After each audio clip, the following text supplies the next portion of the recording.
अच्छा भैया, हम लोग गीत बिरहा गायक नरेंद्र चंचल पूरी पार्टी के साथ आज पुनः लवली स्टूडियो में दीपक भैया के देख रेख में बिरहा का रिकॉर्डिंग हो रहल बा। बाबा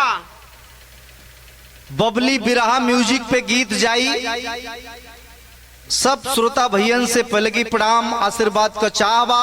बाबा निवेदन बा कि हमरे गीत के सुनी और अपन प्यार दुलार जरूर दी। बाबा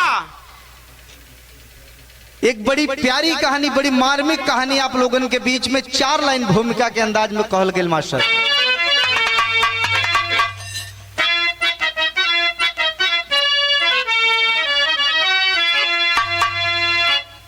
तो दुनिया में आसान है प्यार करना, मगर यह निभाना समस्या है भारी। अपने से चालाक ज्यादा जो बनते, जो अपने ही परिजन से करते गद्दारी। कुछ पल तो जीवन में मिलती है खुशियां, अब दुख में बीते फिर उम्र सभी की सारी। ब्रिजराज मांगे से मौत न मिलती, सुदामा तिरस्कार दे दुनिया सारी।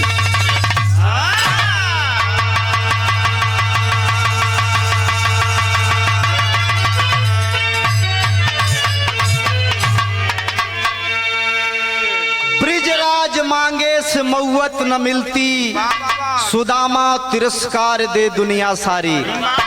आए भैया, प्रेम लोग करेलन, लेकिन प्रेम पहले तो बड़ा अच्छा लगेला, हाँ बाद में बड़ा तकलीफ भी देला। एक लाइन गजल का अंदाज लगा मास्टर। ओ हो उहे लाइन बका। अरे की केसर के गंध लेके, अब केसर के गंध लेके पूर्वा चल रहे। केसर के गंध लेके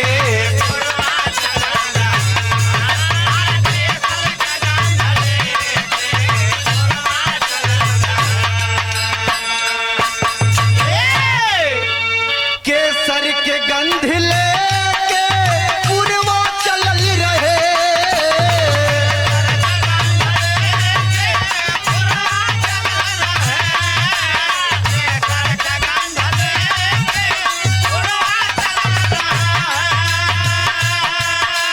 केसर के गंध लेके अरे पूर्वा चल रहे।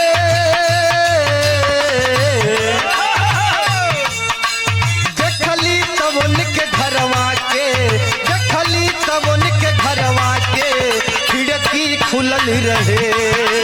देखली तब उनके घरवा के,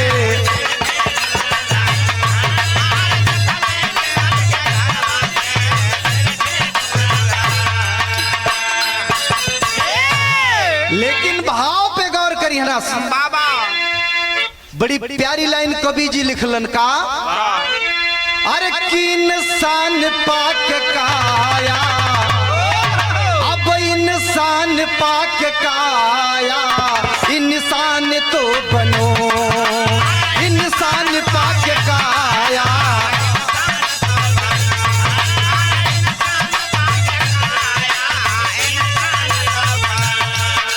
इंसान पाक काया, इंसान तो बनो।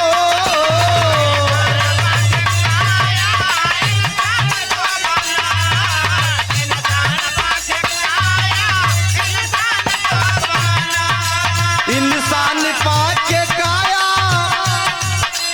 इंसान तो बनो है। थोड़ी सी पाक शोहरत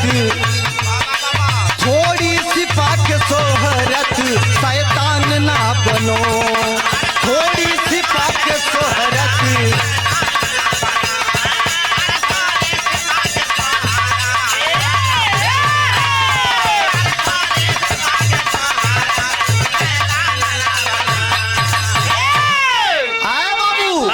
अगर इस संसार में, इस दुनिया में मानव तन प्राप्त हुआ है तो एक इंसान का कर्तव्य क्या होता है, किस तरह से लोगों के साथ बिहेव करना, लोगों के साथ रहना, उसका भी मर्यादा लांघना नहीं चाहिए, उसका भी ध्यान रखना चाहिए। यही से हमारे बिरहा का कहानी स्टार्ट भइल। कैसे बा मास्टर?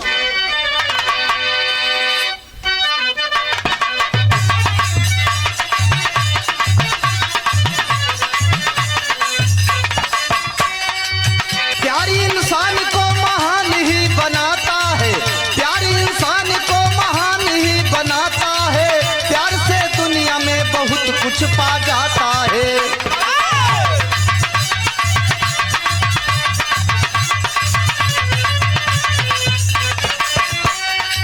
मगर जब प्यार में तकरार यार हो जाए, मगर जब प्यार में तकरार यार हो जाए, मानव की जिंदगी पशु से बेकार हो जाए।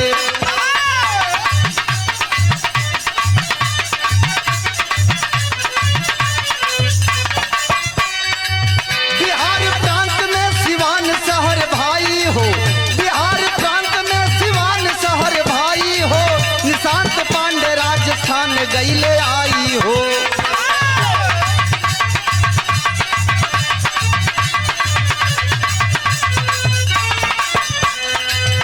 आए भैया, बिरहा पे गौर करी हम। प्रांत बिहार सिवान डिस्ट्रिक्ट की कहानी, जिनका नाम बताया गया निशांत पांडे, नौकरी रोजगार की तलाश करने राजस्थान चले जाते हैं और निशांत पांडे राजस्थान जाकर के खैरथल जिला के टपूकरा थाना अंतर्गत त्रिहान कॉलोनी में रहने लगा। प्राइवेट कंपनी में सुपरवाइजर की नौकरी करने लगा। आए बाबू बतिया के समझा। वही एक बहुत सुशील, बड़ी सुंदर रितु नाम की लड़की से प्यार हो जाता है, जो कि रितु प्राइवेट स्कूल में शिक्षिका थी, पढ़ाती थी। और दोनों से जब प्रेम हुआ तो यहाँ पे एक लाइन गीत लगा मास्टर।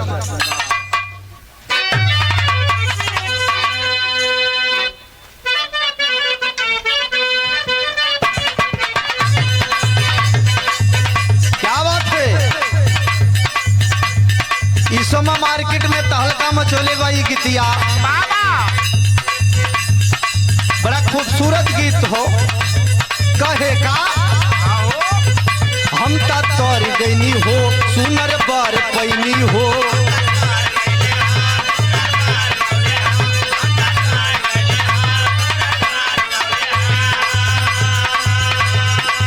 कौनो दुल्ही का नई नई शादी भइल, पति बड़ा सुघर पा गई और दोनों का प्रेम, दोनों का व्यवहार बड़ा खूबसूरत रहल।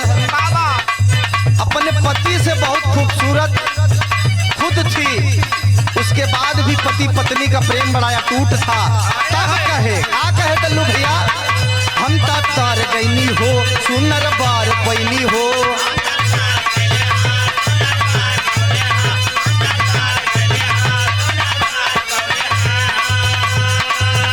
अपने राजाऊ के प्यार में संवार गईली हो।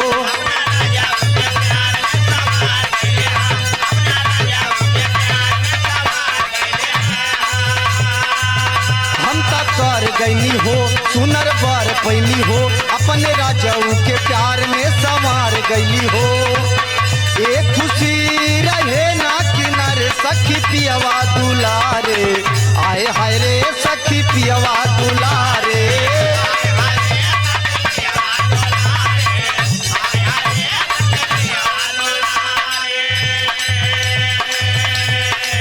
लेकिन गीतिया से बढ़िया हमारे बिरहा का भाव बा। जब निशांत का ऋतु से प्रेम भइल तो भइल का पाड़े पाई गईले हो मन या घाई गईले हो।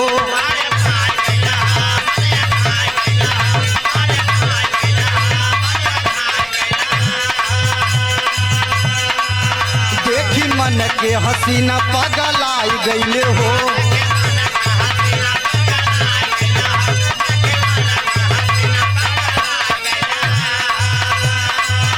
पाड़े पाई गईले हो मन या घाई गईले हो। देखी मन के हसीना पगलाई गईले हो।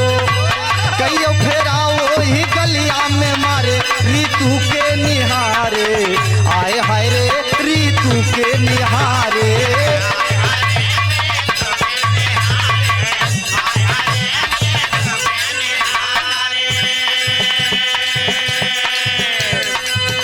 जब भी त्रिहान कॉलोनी में ऋतु से प्रेम भइल बाबू, निशांत बार बार वही गली को फेरा लगावे चक्कर लगावे बिना देखे रही न जाला। बाबा तांतरा में कहल गेल का देखे ले ऋतु जब निशांत की हालतिया।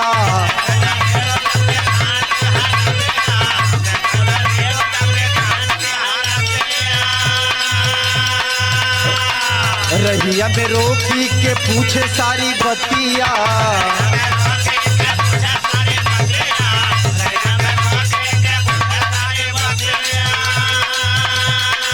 देखी के ऋतु जब निशांत की हलतिया। रहिया में रोकी के पूछे सारी बतिया।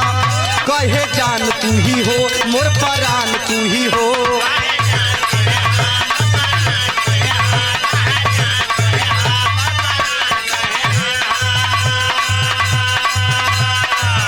मोरी जिंदगी के धन भगवान तू ही हो।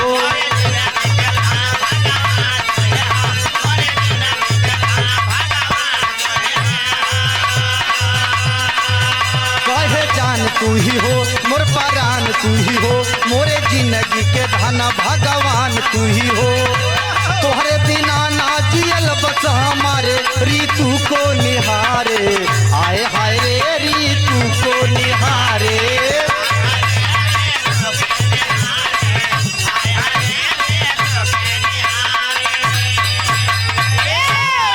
आए बाबू वही गली का फेरा लगावे लगलन। जब ऋतु निशांत का हालत देखलस तो बड़ी तरस आ गई। बाबा कलश की तब प्रेम में पागल हो गईल बा। ऋतु के तरफ से भी आकर्षण धीरे धीरे बढ़ता है बाबू। बाबा प्रेम दोनों का चरम पर पहुंचने लगा। दोनों में बड़ी अगाध प्रेम हो जाता है। तिहा एक लाइन गीत लगा मास्टर, यो बड़ी मिजाजी गीत हो।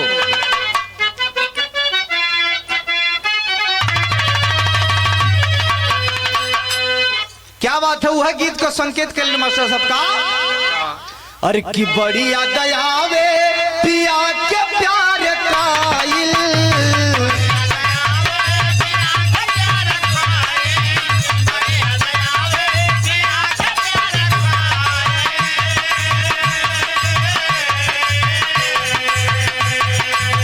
रतिया तरतिया पहाड़ दी न भाइल।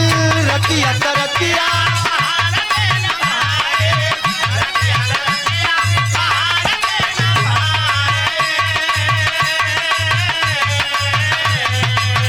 बढ़िया दयावे पिया के प्यार काइल।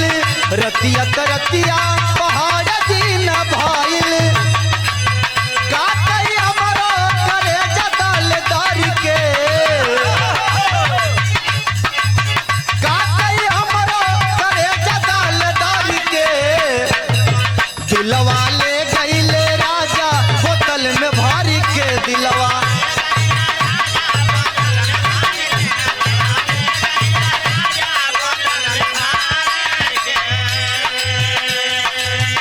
लेकिन हमारे बिरहा के भाव पे गौर करी गई। प्रेमवा के डोरी में बंधे तू ही नो जनावा।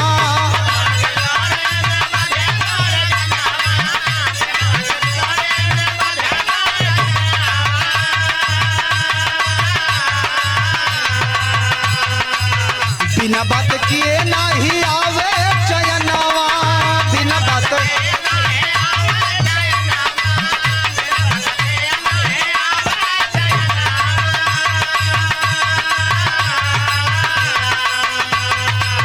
प्रेमवा की डोरी में बंधे दुइनो जनवा, बिना बात किए नाही आवे चयनवा।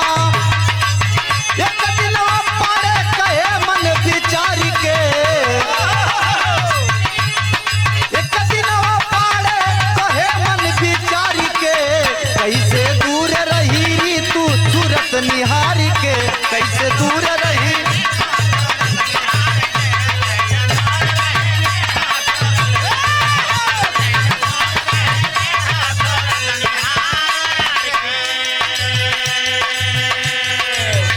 एक दिन की बात है, रीतू से अपने दिल की बात निशांत कहते हैं।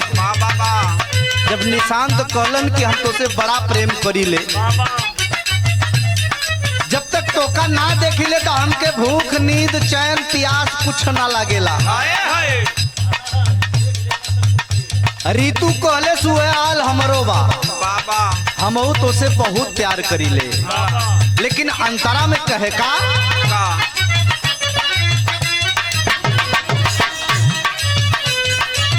अब न सहाय दूर दूर के रहनावा,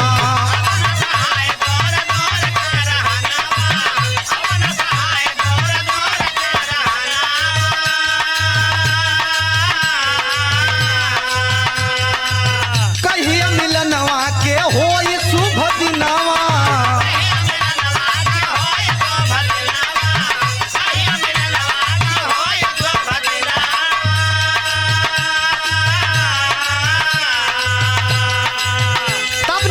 कहे का कहे ले आई बचनवा गगन से उतार के, ले आई बचनवा गगन से उतार के, कैसे दूर रही री तू सूरत निहारी के, कैसे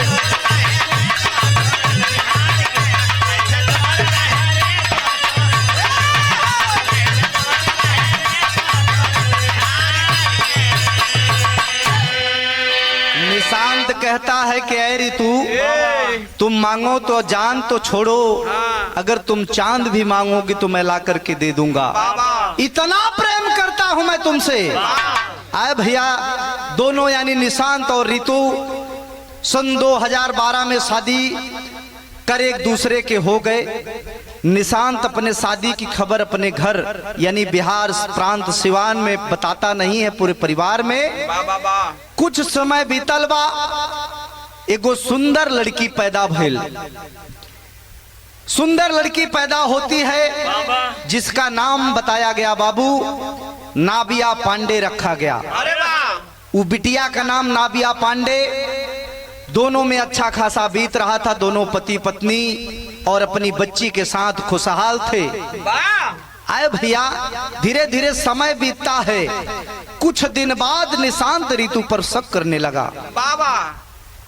जब शक करने लगता है कि तब थोड़ा सा ऋतु के मन में आता है कि आखिर निशांत मेरे ऊपर शक क्यों कर रहा है, मैंने ऐसा कौन सा अपराध किया। अच्छा भैया कुछ घर का बहाना लगा करके निशांत अपने सिवान यानी अपने घर चला जाता है। घर जाने के बाद माई बाबू बड़ा खुश भइलन, कलन की बेटा अच्छा भक्त आ गए, अब एक के बड़ा बढ़िया रिश्ता आयल बा, चल तोर शादी कर दिहल जाई। आए भैया माता पिता निशांत के जा करके अच्छा घर वर ढूंढ करके उसकी शादी रचा देते हैं। शादी हो जाती है, लेकिन फिर भी निशांत अपनी उस पत्नी के बारे में, ऋतु के बारे में और अपनी उस बिटिया नाबिया के बारे में अपने माता पिता से कुछ भी नहीं बताता है। शादी होने के बाद सिवान में कुछ दिन रहता है। कुछ दिन रहने के बाद भैल का बिरहा के शैली में कहल गई।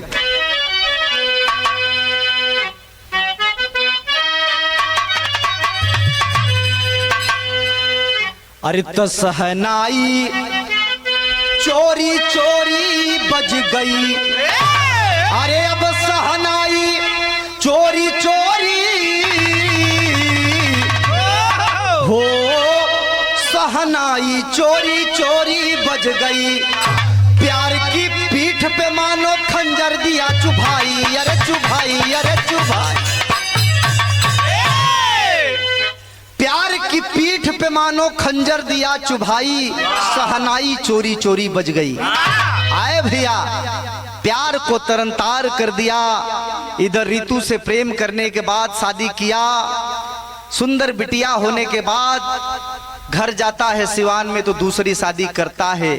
अपने माँ बाप को ये नहीं बताता कि मेरी शादी राजस्थान में भी हुई है। सारंगा में कहल गेल मास्टर,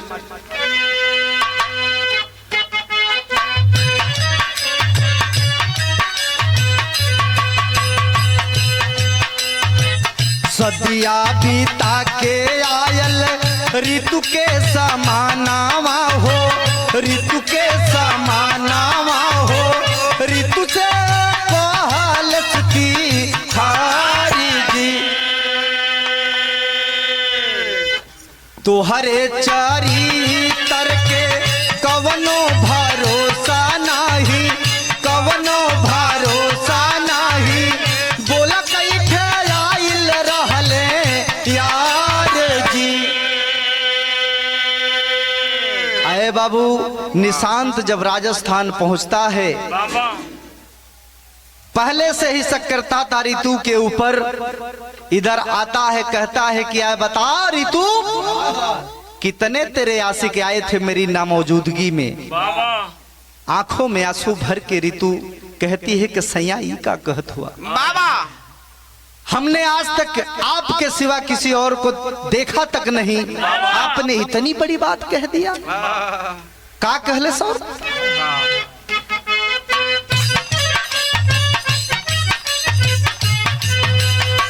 आए बाबू, प्रमाण मिलता है।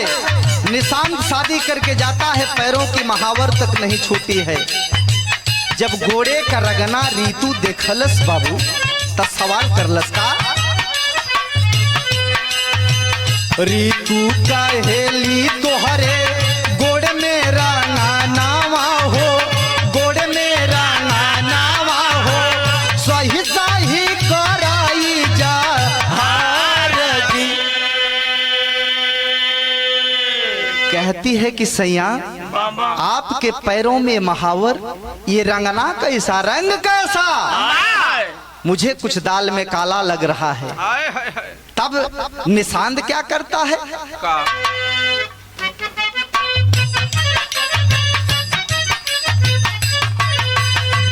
क्रोधवा में बोलल हमता सदिया रचाई लिहले, सदिया रचाई लिहले, ऋतु सोच भई के का पार जी।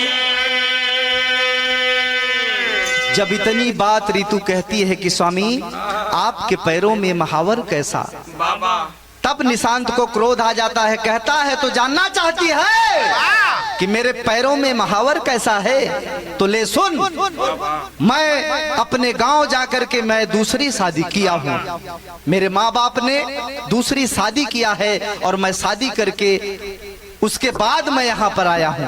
आए बाबू, दोनों में कहा सुनी होने लगती है। निशांत बोला क्या फर्क पड़ता है तुम्हें ऋतु, तुम यहाँ रहो, वह घर पर रहेगी, सिवान में रहेगी। ऋतु बोली स्वामी अगर यही करना था, क्या इसीलिए मेरे ऊपर शक करते थे आप? आए बाबू, दोनों में इस कदर झगड़ा बढ़ जाता है, मारपीट की नौबत आ जाती है। दोनों में मारपीट होने लगता है। तब भैल का एक लाइन गीत लगा मास्टर,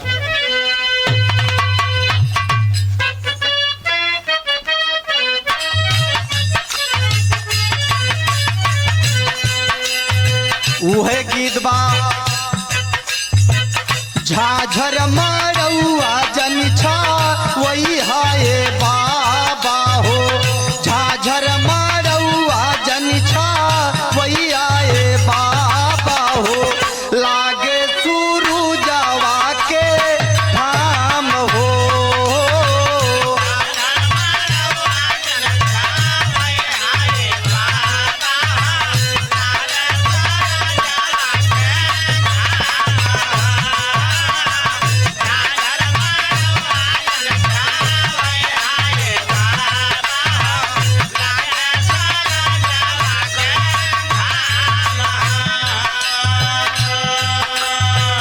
लेकिन बाबू गीत से बढ़िया, धुन से बढ़िया हमारे बिरहा का भाव बा।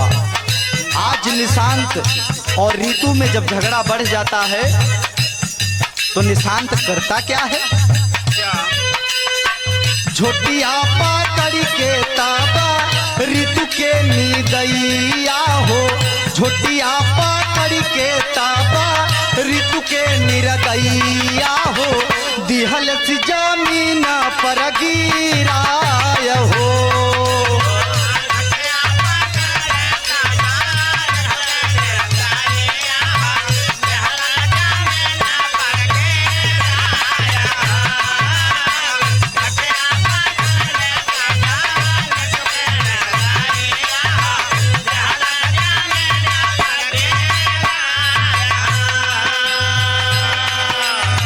बाबू निशांत से रहा नहीं जाता है, उसके बाल को पकड़ करके जमीन पर घसीटने लगता है, लातों से हाथों से मारने लगता है। भइल का क्रोधिया में पागल नाही कैलस बिचारावा हो, क्रोधिया में पागल नाही कैलस बिचारावा हो, दिहलस गाटाई यादा बायजी।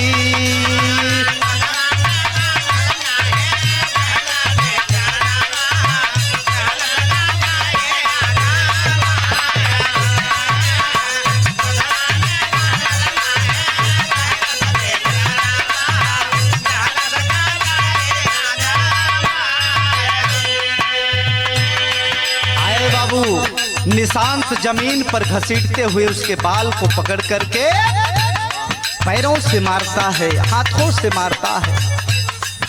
जब ऋतु का गला पकड़कर दबाना चाहता है तब ऋतु हाथ जोड़ के कहती है कि सैया आखिर हमारे कौन दोष हो, आखिर कौन अपराध कैले हम जवन हमके मारे चाहत हुआ। अंतरा में कहलस का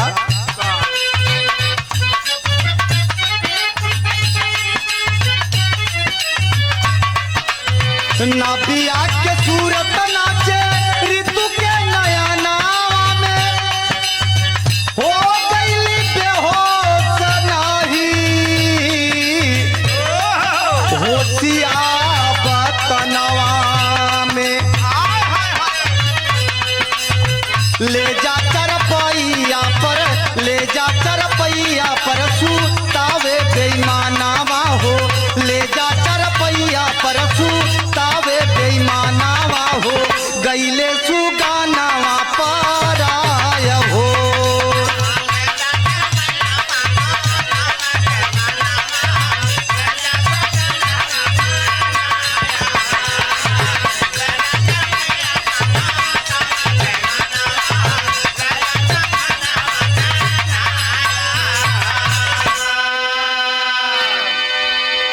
आए बाबू निशांत इस तरह क्रोधित हो गया, मार मार के बेहाल कर देता है। उसके बाद ऋतु का गला दाबने लगता है। अरे बाबू ऋतु का गला तब तक दाबे रहता है जब तक उसकी प्राण पखेरु नहीं उड़ गए। बाबू प्रमाण मिलता है 17 अप्रैल को ऋतु को मारकर चारपाई पर लिटा दिया। ये तकरीबन रात 8 साढ़े 8 बजे की बात थी। ऋतु को मार देता है, मार करके जहां पर लेटता था उसी बिस्तर पर, उसी चारपाई पर ऋतु को लिटा देता है। बीच में खुद लेट जाता है। दाहिनी तरफ ऋतु की लाश पड़ी है और बाईं तरफ बिटिया जेकर नाम बतावल गयल नाबिया, नाबिया बिटिया सो रही है। सोचलस एक बार की बिटिया मम्मी आज बोलत काहे ना बा। ए भैया पापा चुप कराते हैं कि बेटा सो जाओ, मम्मी को बहुत नींद लगी है, सोने दो, मम्मी को सोने दो। बेटी सो जाती है, नाबिया सो जाती है। बाबू अब ये निशांत इसी उधेड़ बुन में फंसा हुआ है। मैंने ऋतु का तो काम तमाम कर दिया है, अब क्या होगा, आगे होगा क्या, इस बच्ची के साथ मैं क्या करूं। इसी उधेड़ बुन में फंसा हुआ है कि मारूं को छोड़ दूं इसको, कहीं बात फैल ना जाए, मैं फंस ना जाऊं। आए भैया तब भैल का पहपट के भाव में कहल गई।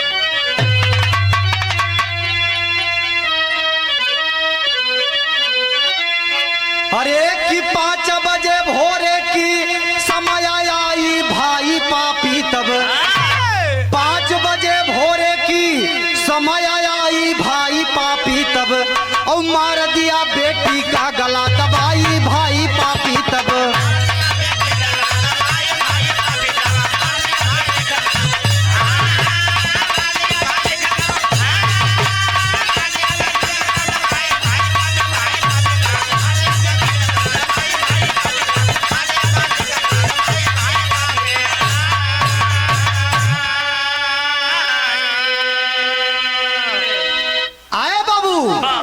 निशांत यही सोच रहा है कि अब क्या करूं, कुछ समझ में नहीं आ रहा है।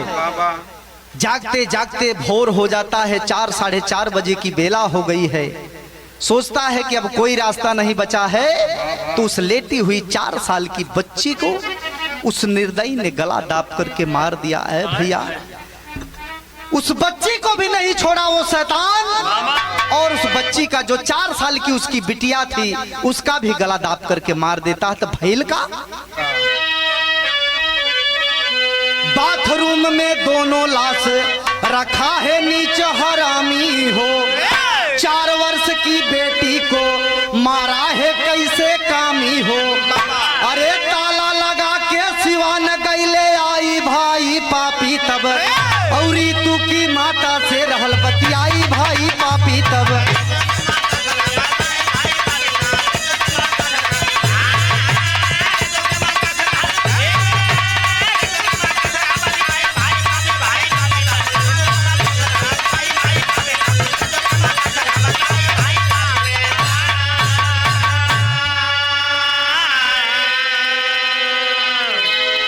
आए बाबू भोर में उस 4 साल की बच्ची का भी गला दबा करके वो पापी मार देता है, अपनी बेटी का कत्ल कर देता है और दोनों लाश को ले जा करके बाथरूम के अंदर बंद कर देता है और बाहर से ताला लगा करके निकल जाता है बिहार सिवान में।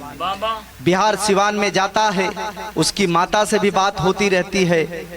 और एक दिन जब रीतू 1-2 दिन स्कूल नहीं गई पढ़ाने के लिए, तब उसके स्कूल से फोन आया तो निशांत ने फोन उठाया, बोला हेलो।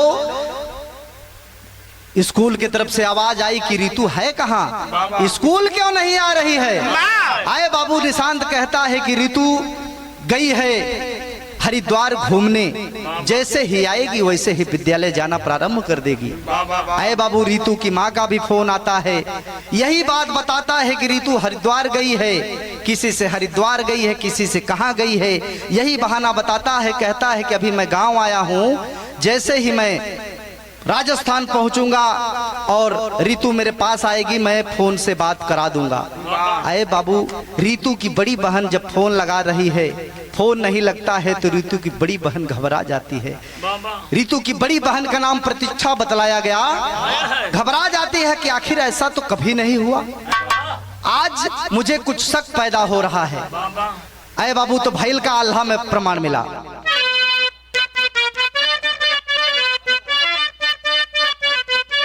क्या बात है। अरे की रहली प्रतीक्षा ऋतु के बड़ी बहनिया दादा,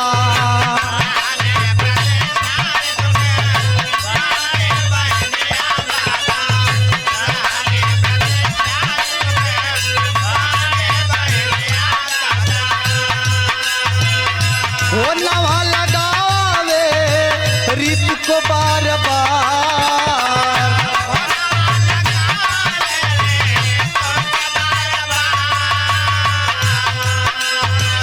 पवलिना खबरिया घेरे गम की बदरिया पंचो,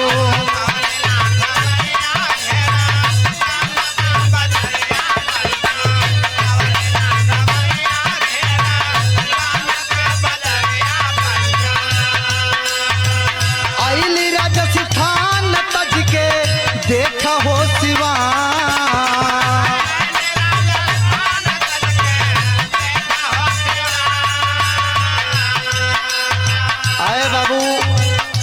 प्रमाण मिलता है कि ऋतु भी बिहार प्रांत सिवान डिस्ट्रिक्ट की रहने वाली थी। राजस्थान में जाकर के अपनी जीविका चलाती थी। जब रीतू की बड़ी बहन प्रतीक्षा फोन लगाते लगाते थक जाती है, कोई पता नहीं चलता है रीतू का, तब घबरा जाती है और सिवान से चल करके पहुंच जाती है राजस्थान। राजस्थान पहुंचती है, आसपास के लोगों से पूछती है, घर पे ताला लगा हुआ है, ये लोग कहीं गए हैं क्या? आस पड़ोस वाले कहते हैं कि मुझे कुछ पता नहीं है बहन। कहती है कि कुछ गंध आ रहा है, क्या आप लोगों को भी आ रहा है? आस पड़ोस वाले कहते हैं हाँ गंध तो मुझे भी आ रही है। तब और जाकर के प्रतीक्षा को शक हो जाता है। जब शक भइल तो भइल का,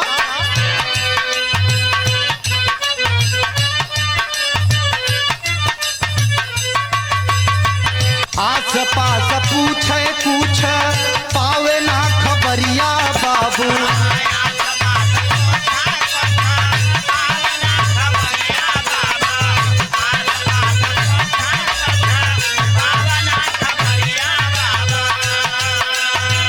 टापू काड़ा थाना पर गईली हो लाचार।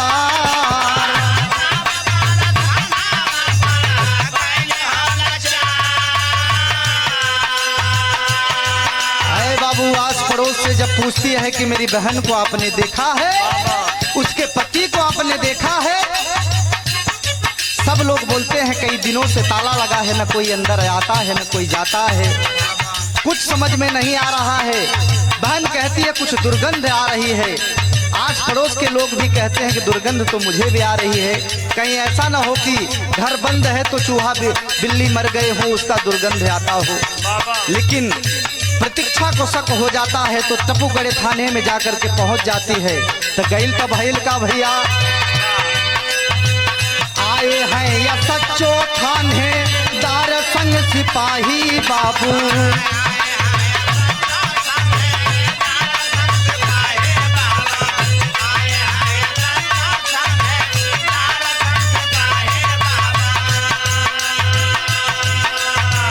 ताला तोड़ी अंदर जब घुसे सरकार।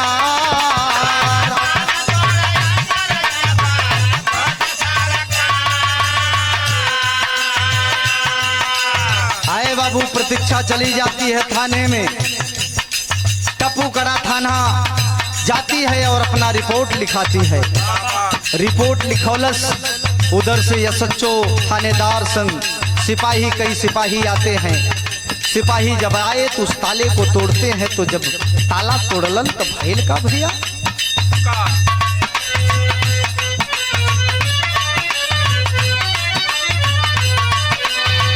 पाए बाथरू मावा में जब की तुई नौलसिया बाबू।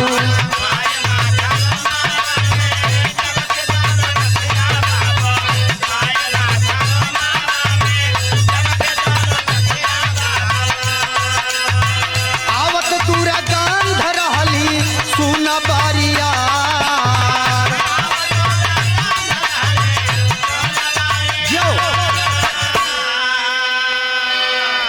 आए बाबू, थाने से एसएचओ समेत तमाम सिपाही पहुंचते हैं। जब ताला तोड़ करके अंदर प्रवेश किए तो गंध और बढ़ती गई। इधर उधर छानबीन करते हैं, कमरों में कुछ नहीं मिलता है। धीरे धीरे जब बाथरूम के नजदीक जाते हैं तो और ज्यादा दुर्गंध बढ़ने लगती है। तो समझ गए कि कुछ ना कुछ घटना तो हुआ है। जैसे ही बाथरूम का दरवाजा खोलते हैं, अंदर प्रवेश करते हैं तो अवाक रह जाते हैं। आए भैया, 2 लाश, एगो 4 साल का बिटिया और अपनी पत्नी रीतू का लाश देखती है। बहन तो झर झर झर झर आंखों से आंसू गिरने लगता है, रोने लगती है। पुलिस वाले ढांढस देते हैं, सांत्वना देते हैं कि चुप हो जाओ, जो होना था हो गया, अब क्या करना है इसका फैसला हम लोग करेंगे। ऐ बाबू, तब भैल का खड़ी में कहल गई।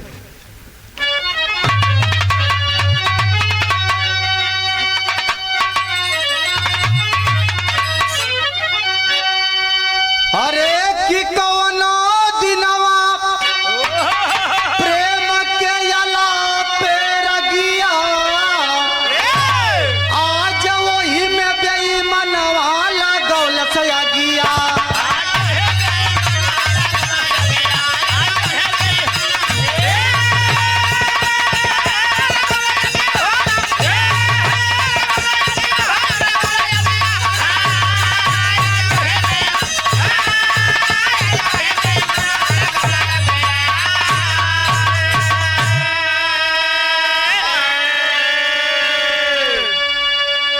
आए बाबू, एक समय वो था जब रितु के प्रेम में निशांत इतना पागल हुआ करता था, उसके देखे बिना उसको चैन नहीं पड़ता था। बाबा आज उसी प्रेम का गला घोट दिया और उसके गर्भ से जन्मी अपनी बिटिया का भी गला घोट करके मार देता है, दाग दाग कर देता है पूरे समाज को।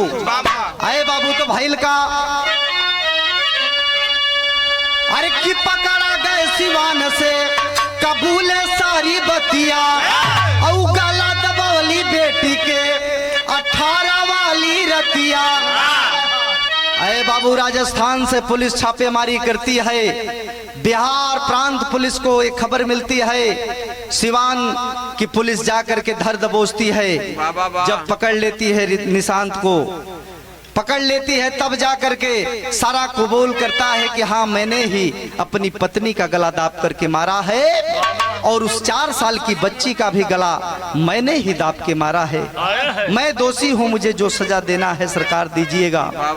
लेकिन भैल का बाबू, तो प्रेम की कोरी चुनरी में अब लगावल सदगिया, आज वही में बेईमानवा लगावल सदगी।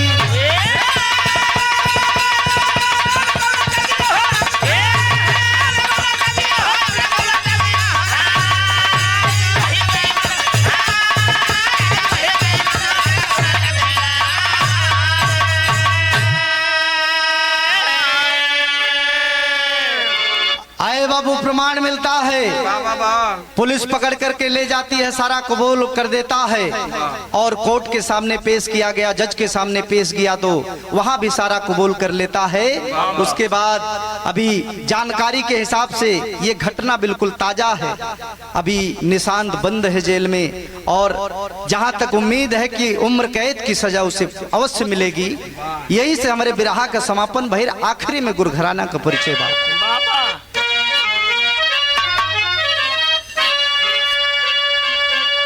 गुरु बिहारी चला मुकदमा, गया जेल में पापी, निरख नीच की हरकत भय से अब गईली दुनिया कापी।